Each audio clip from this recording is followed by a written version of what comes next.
क्या वाकई में बहुत सीधे हैं? यार सीधा कह लें या यूं कह लें कि बस एक लिमिट होती है ना यार, तो उसमें रहना चाहिए। नहीं, मैं इसलिए भी पूछ रहा हूँ कि कोई आपकी कंट्रोवर्सी है ही नहीं। बड़ा ढूंढा है, मैंने क्या ढूंढा, पूरी टीम लग रही, पूरी रात हम लोग ढूंढते रहे, कोई आपकी कंट्रोवर्सी नहीं मिली। 30 साल हो गए, कोई चक्कर नहीं चलाया आपने, कोई इक्का दुक्का फड्डे हुए आपके, वो भी कोई इतने बड़े नहीं हुए। फड्डे भी मिसअंडरस्टैंडिंग्स हुई यार। मैं ज़रा जो सिचुएशन होती है ना ज़िंदगी में, जैसे चल रहा होता है उस I take it as it is जो आ रहा होता है। बट असल जिंदगी में दोस्तों के साथ या घर पे आप क्या बहुत मासूम है क्या? नहीं, दोस्तों के साथ मासूम नहीं हूँ, लेकिन स्मार्ट थिंकर हूँ मैं। चीज़ों को ज़रा कि नज़र नहीं आने देते आप?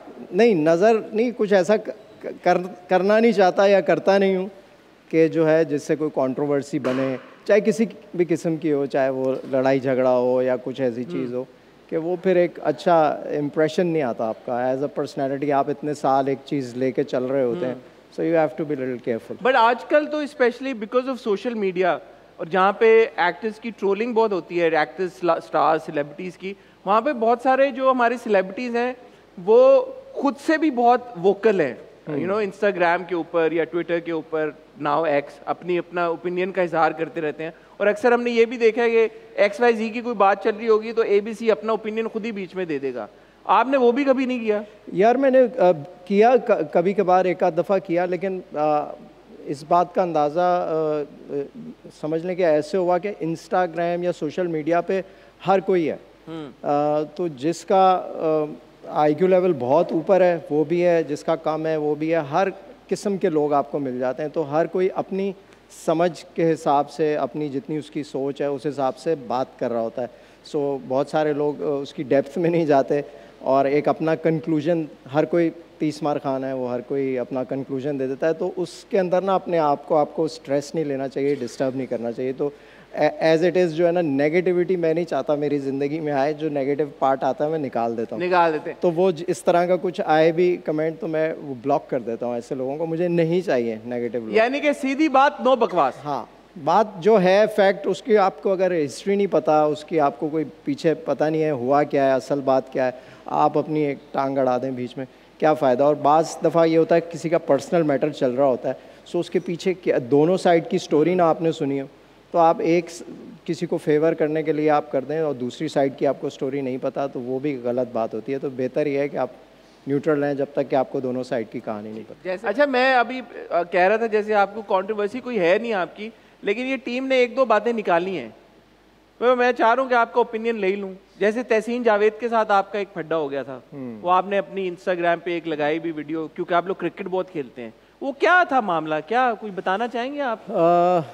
बियॉन्ड द फैक्ट कि आपने ऑलरेडी उस पर एक लगा दी थी स्टोरी। हाँ, लेकिन वो रिजॉल्व हो गया था मैटर बाद में तहसीन भाई से। वो हुआ ये था कि थोड़ा सा एक वो क्रिकेट टीम के कैप्टन, शोबिस की हमारी बहुत सारी टीमें हैं, सो एक टीम के वो भी कैप्टन थे। तो उस वक्त में ये हुआ कि कुछ नए बच्चे थे, वो कुछ कंप्लेंट करते थे, यार हमारी बारी नहीं आती, हमें खेलने नहीं दे रहे होते, हमें ये नहीं करने दे रहे। तो मैंने कहा नहीं यार, ऐसा हो नहीं सकता। सो एक बड़ा मैच था हमारा, स्टेडियम में हो रहा था। सो मैंने लास्ट मिनट अपनी अप्रूवल दी, मुझे फ़ोन आया कि भाई वो करें, वो थोड़ा ऑफिशियल था। सो उन्होंने बोला कि यार मैं इस्लामाबाद में था, तो उन्होंने कहा नहीं आप आएँ खेलने आए। तो मैं आया इस्लामाबाद से खेलने के लिए। तो क्योंकि मैंने उनको अप्रूव नहीं किया था उस वक्त, वो एक मिसअंडरस्टैंडिंग थी या क्या था, वो मैंने अप्रूव नहीं किया। मैं आया तो उन्होंने मुझे बिठा के रखा, सबके किट्स बन गए, मैं बैठा हुआ था, तो मुझे किट नहीं दी आखिर तक। तो वहाँ मैं थोड़ा सा फिर वो हुआ, मुझे गुस्सा भी आया। मैंने कहा मैं वहाँ से आया हूँ खेलने के लिए और मेरी किट नहीं बनी हुई। तो कहने लगे यार आपने तो ओके ही नहीं किया था। मैंने कहा मुझे तो स्पेशली बुलाया गया जो स्पॉन्सर्स हैं उनकी तरफ से, तो फिर किट आपने क्यों नहीं बनाई? तो सब ग्राउंड में टीम चली गई। वो कहने लगे यार मैं अभी आता हूँ, मैं करता हूँ। तो मैं उठा, मैंने कहा अपनी इज़्ज़त अपने हाथ में, मैं निकल गया बाहर।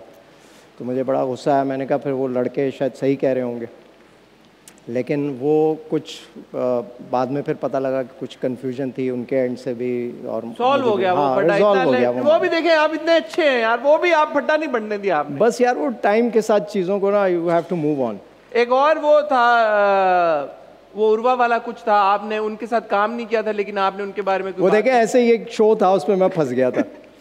तो उन्होंने वो भी फिर मैंने पहले उसमें एक स्टेटमेंट दिया था अपना कि आपने कहा मैंने खुद काम नहीं किया। हाँ, मैंने ये कहा था कि this is one side of the story जो मैंने सुनी थी। सो वो मैंने कम्युनिकेट की कि यार ये थोड़ी प्रॉब्लम हुई थी किसी को, तो उन्होंने मुझे ये स्टोरी बताई थी, तो मैंने वो बताई, लेकिन मैंने एक स्टेटमेंट शुरू में दिया था, वो काट दिया। जिसने वो क्लिप निकालना था वो क्लिप निकाला और वो चला दिया। लेकिन वो ये भी तो बंदा कह सकता ना, आपने जब फिर बाद में और वहाँ से मैंने वो अपोलोजाइज भी किया। अच्छा, पर्सनली भी आप मैंने उससे किया। वो मुझे एक दिन मिली, कहने लगी मैं बहुत नाराज़ हूँ आपसे एजाज भाई। मैंने कहा यार वो देखो तुमने, मैंने वो स्टेटमेंट दिया था, तुमने भी वो नहीं देखा। फिर कहने लगी हाँ मैंने, बस सही हो गई थी वो। सही हो गया वो भी। यार ये बहुत, यार एजाज भाई की शराफत के लिए तारीफ है। अगर